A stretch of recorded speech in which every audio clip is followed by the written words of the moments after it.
What's up, guys? Hope you all are doing well. Happy to see y'all tune in once again. I know we're vlogging on the phone. The camera's getting charged, so not going to be using that tonight. Anyways, it's Monday night. You know what that means. Playing some poker down here in South Florida at the Seminole Casino Coconut Creek. Little 2-5 action. Monday nights are good there. They have a bunch of high hand promos that go on, so yeah, a whole bunch of action to be found. Yeah, I mean, we're on an absolute heater on the vlog. If you guys have been tuning in, you guys know that we literally have not lost a session on the vlog, and we are 10 videos deep, 10. And I did a few sessions off camera in which I won that were uneventful. So yeah, kind of expecting to lose, guys, just to be honest, but hopefully we don't. Hopefully I can prove myself wrong. And if you guys can drop a thumbs up before we head over there, greatly appreciate it. Subscribe if you haven't already. If you like the video, subscribe. Yeah, that's all I got, y'all. I'll see y'all at the casino. Let's go. What's up, everyone? Hope y'all are doing well. As y'all can see here, our starting stack is a little bit over our initial buy-in of 500, as we do get involved in a few hands. First one being pocket eights in the hijack. We raise it up pre-flop, putting a C bet on the flop, and we take it down. Next hand being king queen offsuit in a straddle pot. Two people call the straddle. We put in the squeeze to $50, and we take it down once again. So we're building a pretty aggressive image early on. In this next hand, we do have Jack 10 in the big blind. We decided to just check our action hours. We have been very aggressive so far. Flop comes down 10 high. We bet $10 and get a caller. Turn is a miracle jack. We size up to $30, but no further action. And here's just some other hands that I do get involved in that were pretty uneventful. But our first real hand that we do get involved in is the best hand, pocket aces. We raise it up to $30 as our image is extremely aggressive. So assuming that we will get a few calls in which the cutoff cold calls and both the limpers aren't going anywhere. So hoping to see a pretty clean flop, which is more than clean as it comes down ace high with two spades. As we have most of this board locked up, besides a few potential maybe gutter balls, open enders, and some flush draws, we just size up to $75, hoping to get called by any of those holdings. Maybe someone else has the case ace, but I don't think that's the case, as the three remaining players all let their cards go into the muck. It looks like this session is going to be starting off on a pretty good note. After that pocket aces hand, our stack is now around $600 until we look down at the beautiful pocket jacks and the low jack. We bump it up to $20, and we do get a few customers as the cutoff and small blind decide to tag along. Praying that we see a clean flop, which isn't really the case as it comes down 4, 6, 7 with two hearts. We do have the jack of hearts, but this is definitely going to connect with their range much harder than ours, but we do have an overpair. When action checks us, we bet $50 to target any 5x, any hearts, or maybe any 7. The cutoff thinks that that's a pretty fair price as he elects on a call, but the small blind player decides to let his cards go. Hoping to see a clean turn, preferably no heart, 3, or 8, but our wishes are not granted as a 3 of clubs comes right on the turn, putting another flush draw on the board that we do not block. And when action's now on us, it's a question whether we want to bet or check. Having the jack of hearts in particular makes me lean more towards a check as we do block some of the possible flush draws. Praying to see his cheap showdown, in which that looks pretty promising as he checks back. So in the river comes the 10 of clubs. The backdoor flush does complete, but I'm not too worried about that as I'd imagine he bet any of his flush draws on the turn. So now I check into him once more, believing that we're going to be getting the showdown pretty cheaply most of the time. But as you guys can see, he looks at his cards for quite some time. I think this is a pretty decent tell that someone does like their hand, as they're acting like they might have forgot what they had or whatever the case may be. When he bets $50, this is a very intriguing price as we only have to be right more than 20% of the time, 22% of the time, as we only have to risk $50 to win a pot of $215. The only annoying part about this bet in our hand in particular, having the jack of hearts limit some of his calling range pre-flops, such as jack 10 of hearts or queen jack of hearts. But again, we are getting a decent price, so I just select on a call, and to our surprise, he does show 2 hearts. So we go ahead and get ready and table our jacks. But unfortunately, one of those cards is a 5 of hearts. So he had an absolute monster flop, and he gets there in the turn, and we pay him off. Having an extremely active image at the table, when we look down at the 6-7 offsuit on the button, we elect to do the super rare limp. And sure enough, the blinds limp as well. So we're going 5 ways to a flop, hoping to connect in position, which we do. Flop comes down 6, 7, 10 rainbow. I feel like we've just been on an absolute heater, running insane for the past 2 months. When action checks to me, I definitely want to be putting out a bet, so I throw out a bet of $20, around 80% pot. targeting any 10x or maybe any gutter balls, and we do get 2 calls by the players in the blinds. Going 3 ways to a turn, which looks safe to me. It's a jack of hearts, so there is a full rainbow on the board. Action goes ahead and checks to me, and now it's just a question of what sizing I want to choose. We now lose the jack 10. 8-9 already was beating us, so we can't be too worried about that. I throw out a bet of $80 targeting any 10x or maybe any cards that picked up more equity, such as queen jack, but unfortunately both players let it go. In the very next hand, we look down at 2 sevens in the cutoff. We open up the action to $15, and the button, small blind, and big blind all call. None of these players have 3-bet my raises pre-flop so far, so they definitely are potentially maybe setting some traps, but that doesn't matter when the flop comes down. Queen 7 deuce, and action checks to me. When action checks to me on a board like this, I normally lean towards checking, as it is just so dry and we can really only get called by queen X. Incorporating bets is also great in spots like this where I have a pretty aggressive image, but for some reason in this game I do electronic check and action checks around. The turn's a pretty great card. The turn is another queen. So now if anyone has a queen, we're almost always stacking them with our aggressive image. Unfortunately, action just checked us once again, but now we definitely want to be building a pot. I bet $20, but I also like a larger bet, as any queen would be calling any size bet regardless, but unfortunately it doesn't matter, as every single player lets their cards go. In poker, it's important to make hands, but it's equally as important to get value from those hands, and it looks like we're struggling with getting value tonight. This next hand right here is the start of a sequence of events that leads to a future event, so be sure to pay attention. So we go ahead and look down at 8-10 of clubs in the big blind, and there's an under the gun limp. The low jack, who is a reg here, raises it up to $30. I know that he is aware of ranges, and I know that he knows that I'm aware of ranges. So when he raises up to $30, and the hijack player, who's been extremely call happy tonight, makes the call, so action folds back around to me, and this is a spot that, like I said prior, the low jack player knows that I know about ranges, and I know that he knows that I'm aware of my table image at the moment. So as me and the low jack player are mutually aware of each other's table images, this would be a great spot to do a bluff, as from his perspective, I would never be 3-bet squeezing any cards here besides premiums, just because, again, we mutually know that I have been playing extremely aggressive. So being the player type that he is, extremely tight, along with opening up from a pretty early position, I like that this is the perfect candidate for a 3-bet bluff. So I size up to $130, obviously hoping for folds. Action quickly folds back around to the low jack player, and the play worked. Sure enough, he lets his cards go after thinking for quite some time, and the hijack player also lets his cards go. So knowing my specific opponents in this spot made this exploitative play profitable. With a bluff like this, I table the 8-10, so everyone at this point thinks I'm an absolute nutcase, so we definitely have a maniac image going forward. In the very next hand, literally the very next hand, we look down at pocket jacks in the small blind. It folds around to the player on the button, in which this was the player that was in the hijack the prior hand, player that's extremely call happy. He bumps it up to $20, and action's now on me. His range is going to be extremely wide, as it did fold around to the button. So with a hand like jacks, it's a pretty good hand, and being out of position, I size up to $75 with an absolute maniac image. And again, this was the very next hand after the 3-bet bluff of 8-10 of clubs. So when action folds back around to him, he reaches for some chips. So looks like he's going to make a call knowing that I'm full of crap. He proceeds to put in the 4-bet to the tune of $220, leaving himself with $280 behind. Well, I certainly wasn't expecting that. Now when action's on me, there's a few factors that I like to consider before making my decision. First one being that the ranges are extremely wide, being button versus small blind. Second, in the very prior hand, I shoved down a pretty obnoxious bluff. And third, we have pocket jacks and they're hard to play out of position. So that leads me to Mullen. That's right, we go ahead and just jam it all in, and thank the Lord, we fade the snap call. The button goes well into the tank. I believe he's convinced that I have a real hand this time, in which I do relative to my image.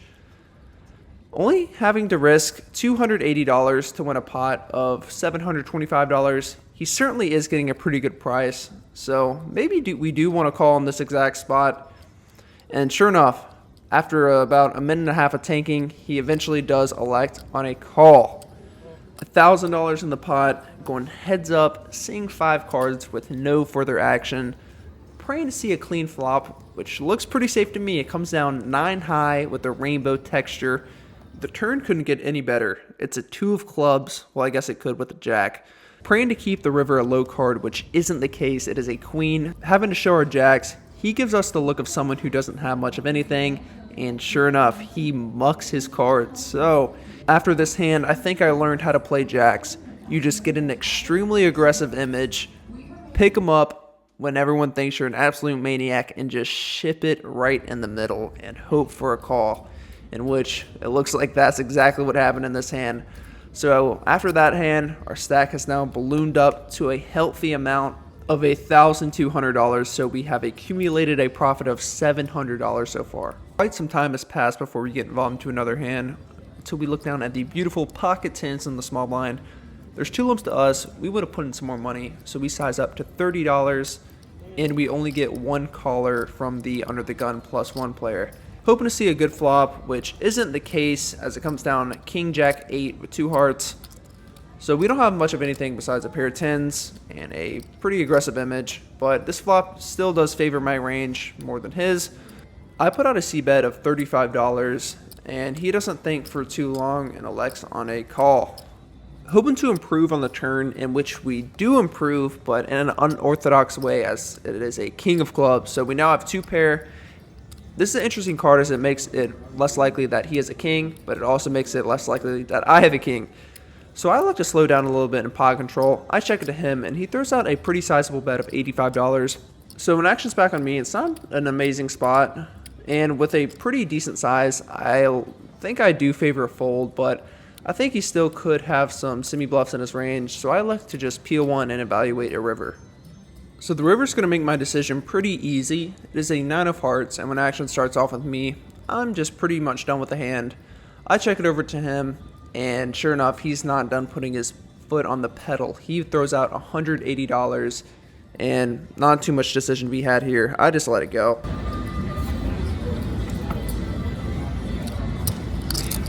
The table fills up with a fresh roster when we look down at 2 black queens in the cutoff. The low jack player limps. He's a fresh player at the table, so I have no read on him. We raise it up to $25. The small blind elects on a flat call, and the low jack player elects on the old-fashioned limp 3-bet to $150. I've never played with this player before, and I don't know if he's been watching me from afar or what the case may be, but I don't think he is aware of my table image at the moment. And we do have queens. Even though the old limp 3-bet is always extremely strong, he only has $150 behind, so I just jam it all in, expecting the small blind to fold pretty quickly, in which that is what he does, and the action's now back on the low jack player. He doesn't snap call, but he doesn't think for too long and does elect a call, as I figured, so we are going heads up to a run out of 5 cards, not really knowing what we need to fade. I guess a good start would be fading an ace or a king, but unfortunately that is not the case, as an ace comes right out there on the flop. To make matters worse, there's a king on the turn, so we're most likely drawing to 6 outs, 4 jacks and 2 queens. Can we hit it? And boom, we hit a miracle jack. That's right, we turn and river straight, and sure enough, we're actually ahead the whole time, as he shows pocket 9s, and we take down another healthy pot. After this hand, we have accumulated a stack up to $1,320, so we're sitting on $820 of profit.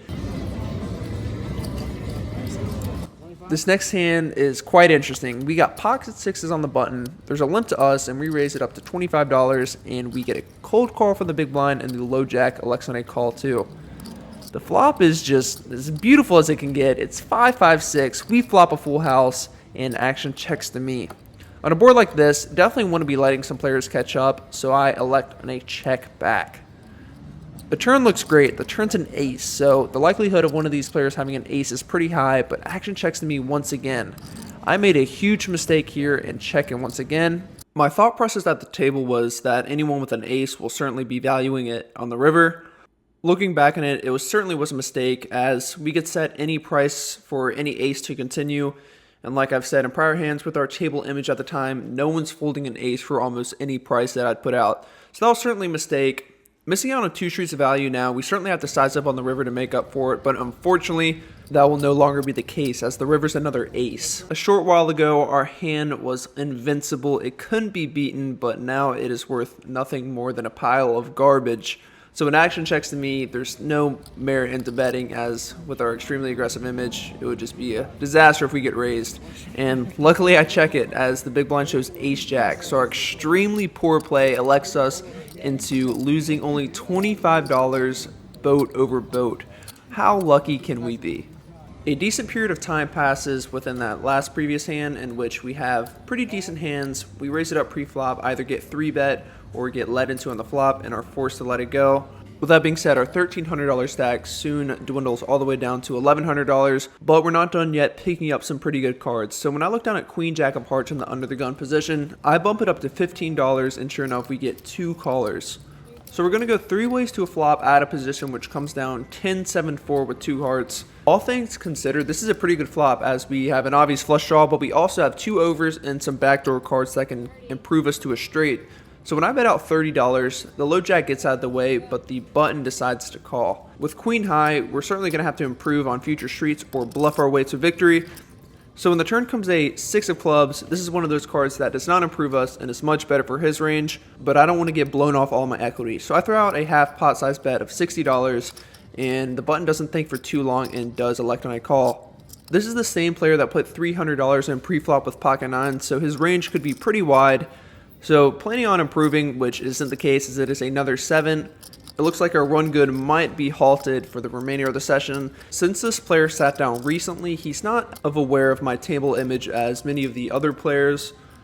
And we can't win with queen high that often. So I think I want to be putting in the bet. I size out $100. After sliding out the bet, he does not snap call, which is great.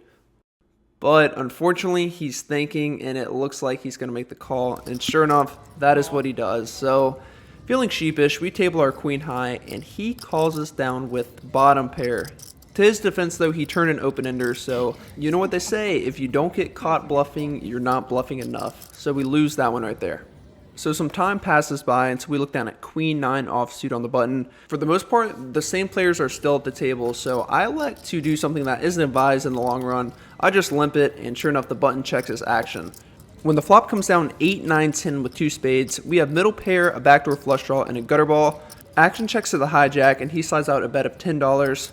This price seems fair to me in the cutoff, as we both make the call, and the big blind decides to tag along as well. So going 4 ways to a turn, hoping to improve, which is a miracle card, it is the Jack of Hearts. Having the second nuts on this board, we definitely want to be putting in a bet when action checks to me. Having the Queen of Spades could possibly remove some of the flush possibilities. I throw out a bet of $15, which is certainly too small, as every single player at the table calls. Praying to see a clean river, which isn't really the case as it is another 10. We obviously could have hoped for a better river, and the big blind looks like he agrees, as he just folds his cards before any action ensues. When action checks to me, though, I definitely still need to be going for value, targeting any 10x, so I bet out $60. The hijack snap calls, and the cutoff hits us with the old-fashioned check raise to $225. I have no one to blame except myself. Playing such a marginal hand pre-flop and betting such a small sizing on the turn, spots like these could easily be avoided if we just did not decide to put the $5 in pre-flop. In reality, though, I don't think he has hardly any bluffs in his range, as we do block some of the flush draws, and after the hijack calls my bet, it just looks extremely strong when he's hitting us with the check raise. Even if he might be valuing a queen himself, we will just be chopping it, so is it really worth putting in that much more money? I think not. I eventually elect on a fold. The hijack shortly follows with the fold, and thankfully the cutoff shows us that he did have the goods of Jack 10 offsuit. He played the hand great, got the maximum, so what was once a $1,300 stack is now shy of $900. Since this is a poker vlog, it's only appropriate to share with you guys my embarrassing hands as well. This hand certainly being one of them. Pocket aces, a great hand, and what's even better, is the button raises to $35. It can't get much better than this, right? Well, wrong. I make a horrible misclick to the tune of $175. Being out of position, I normally would size to a little bit over 3x, maybe 4x, but I elect on a 5x, which is certainly a mistake. And to mention, the button's raise initially was already pretty large to start with, only being one limper, and he 6x's. So essentially, me putting in this much money pre-flop, I look insanely strong or like an absolute nutcase. The button's a super cool dude. I played with him before, he watches the vlogs, and when I make this bet, his face just looks so confused. And as I expected, he does let it go. We were chatting after, and he told me that he was going to 4-bet me, but when he saw the sizing, his decision is then pretty easy. So mistakes like these certainly add up over the long run. I've never really done this in, the last 5 months that I can remember, so not a frequent mistake, but one that can certainly add up. In this next hand, we look down at the beautiful ace queen of spades and the low jack. There's a button straddle on the small blind and big blind elect on flat calls. So some action is developing, and with a hand like ace queen, definitely want to be narrowing out the field. We put in that raise to $70 and it folds back around to the player and the small blind. Small blind player is the same player who called with the pocket nines hand versus my queens. And sure enough, he makes the call here once again, so his range could be pretty wide. Action's now back here on the big blind, and what he does makes my jaw drop. He puts in the old-fashioned check 3-bet to $225. What the heck is going on? Unfortunately, the remainder of the hand I do not get footage for, as my phone storage was apparently full. I forgot to delete the prior poker vlog table footage on my phone, so yeah, the camera roll was completely filled up. Anyways, obviously the old limp 3-bet looks extremely strong, but I have had experience with this specific player. About 2 sessions ago, I played with him, and he loves to capitalize on spots where people appear to be playing wide ranges or they appear to just be weak in general. If there's a lot of money in the pot, he will do anything to try to take it. That prior session, he did the same move with ace 7 offsuit. So basically, the point I'm making is I'm not folding ace queen suited. Now is a question whether I want to be flat calling or if I want to be jamming all in or putting in the 4-bet. If I were to 4-bet though, it would be for all the chips, as the small blind player only has around 330 behind. He started the hand with 400, and while the big blind player has around 270 behind, as he started the hand with around 500.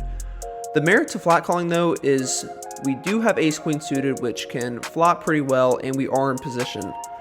With all those factors included, I think either option's fine, but I do elect on a flat call. Let me know what you guys would do in this spot. When action's back on the small blind, we know that he's capable of gambling a little bit, and it looks like that's what he wants to do in this hand as well. He jams all in for $400, and the big blind now has a bit of a disgusted look on his face, but that does not deter the big blind. He decides to jam his whole stack in for a total of $500. I think it's safe to say that I certainly wasn't expecting that. Action's now back on me, and the pot has now ballooned well over $1,100. I only have to risk $270 to win a pot of over $1,100, so I'm getting certainly a pretty good price. Obviously not the best spot in the world, but with the way I've been playing tonight and my table image, I think the ranges could once again be fairly wide. Ace queen suited, getting a good price. I'm going for it. I decided to put in the chips, and now we are going 3 ways to see 5 cards with no further action. Now, I wish I had some table footage for you guys, but the flop looks about as good as it can get. It comes down ace 10-5 with a spade. Not knowing what cards we need to fade, but a jack doesn't look like the worst card in the deck, and the river is a 8. With top pair, we have to be good here some of the time, in which this time is one of those times. The small blind player shows pocket queens, so he was well ahead of us, and the big blind player, the player who's very spastic, shows pocket twos.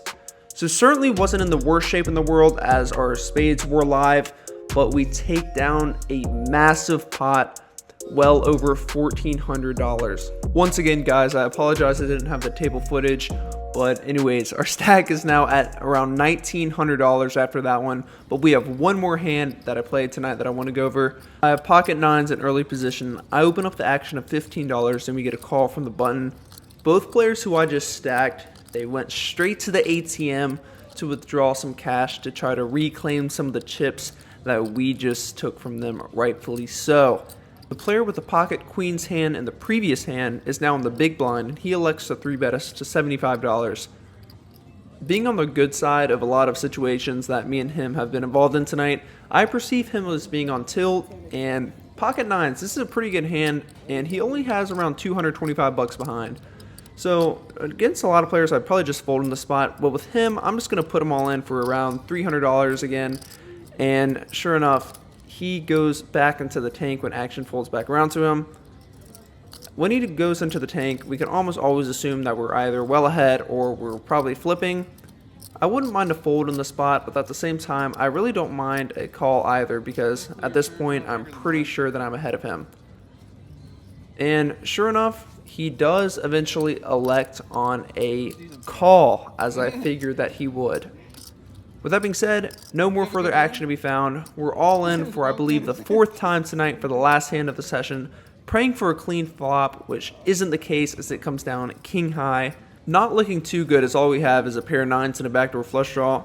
The turn on the other hand, though, looks kind of promising. It's another king, so we very well might be good here, but the river is a queen, so there's 3 overcards to our nines, and sure enough, he's quickly to show ace king. So we did get it in as a slight favorite, and we had a little bit of fold equity, but he made the call and had a pretty favorable run out. Anyways, that was the last hand for us tonight. We were in the game for $500 and we were out of the game for $1,576. Such a great session.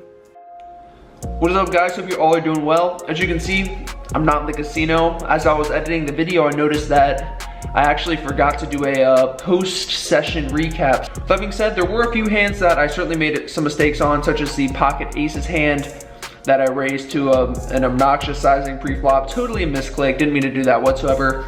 And then the pocket tens hand, certainly could have gotten away from that one on the turn. I'm glad I was able to analyze my image at the table and make some pretty aggressive plays that were profitable. For instance, like that pocket jacks hand. You know, 60 big blinds with jacks is definitely up in the air, but I think with the prior hand, along with just my image, I'm glad I ended up going for the jam, and then obviously thankful for a pretty clean run out.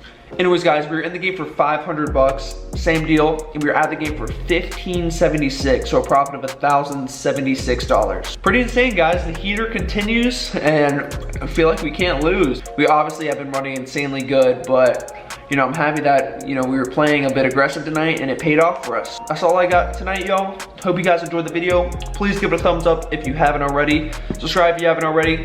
By the way, the next video should be entertaining. It should be the tournament video, so look out for that one. Peace, guys.